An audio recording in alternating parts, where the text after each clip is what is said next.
Kasih karunia dan damai sejahtera dari Allah Bapa kita dan dari anaknya Tuhan Yesus Kristus menyertai kamu sekalian. Amin. Shalom saudara-saudari, sahabatku semua di dalam nama Tuhan Yesus Kristus Tuhan kita. Firman Tuhan yang menyapa kita di akhir bulan ini, tepatnya hari Rabu tanggal 31 Januari 2024. Tertulis dalam surat Roma pasal 14 ayat 17.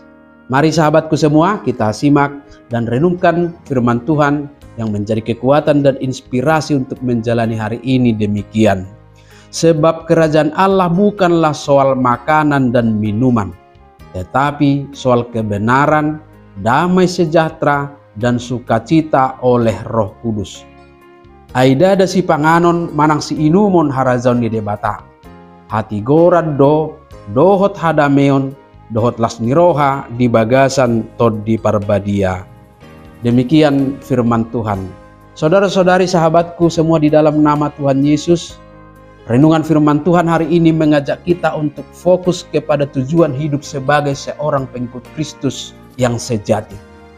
Dengan cara hidup dalam kebenaran, dalam damai sejahtera dan sukacita oleh Roh Kudus.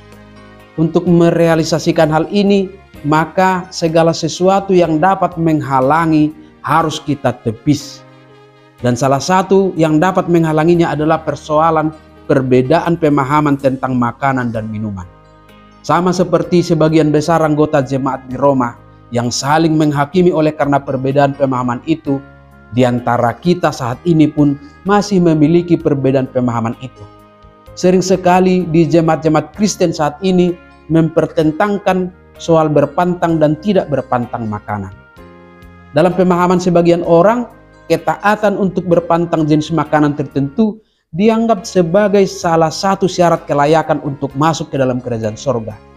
Dan sebagian lagi beranggapan orang yang berpantang makanan itu adalah orang yang lemah imannya.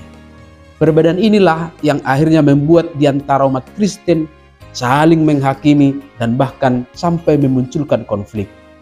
Hari ini kita diingatkan bahwa hal kerajaan Allah bukanlah soal makanan dan minuman, tetapi soal kebenaran, damai sejahtera, dan sukacita oleh Roh Kudus. Dalam 1 Korintus 8 ayat 8, kita juga sudah diingatkan bahwa makanan tidak membawa kita lebih dekat kepada Allah. Kita tidak rugi apa-apa kalau tidak kita makan, dan kita tidak untung apa-apa kalau kita makan. Baiklah kita meluruskan pemahaman kita tentang perbedaan ini dengan mengacu kepada kebenaran firman Tuhan yang menegaskan bahwa tidak seorang pun dibenarkan di hadapan Tuhan oleh karena berpantang atau tidak berpantang makanan. Yesus sendiri lebih spesifik berfirman di dalam Matius pasal 15 ayat 17, "Tidak tahukah kamu bahwa segala sesuatu yang masuk ke dalam mulut turun ke dalam perut lalu dibuang ke jamban?" Ini memastikan bahwa makanan tidak berdampak kepada spiritualitas dan jiwa kita. Makanan dan minuman hanya bersinggungan dengan fisik kita yang berdampak kepada kesehatan kita, bukan kepada keselamatan jiwa kita. Oleh sebab itu, tidak seharusnya perdebatan tentang hal-hal materi seperti makanan dan minuman merusak persekutuan kita. Tetapi baiklah kita fokus kepada nilai-nilai rohaniah yang berkaitan dengan kerajaan Allah, yaitu hidup dalam kebenaran, hidup dalam damai sejahtera, dan hidup dalam sukacita oleh tuntunan Roh Kudus yang akan membawa kita dekat dengan Tuhan kita. Amin. Selamat beraktivitas, Tuhan memberkati.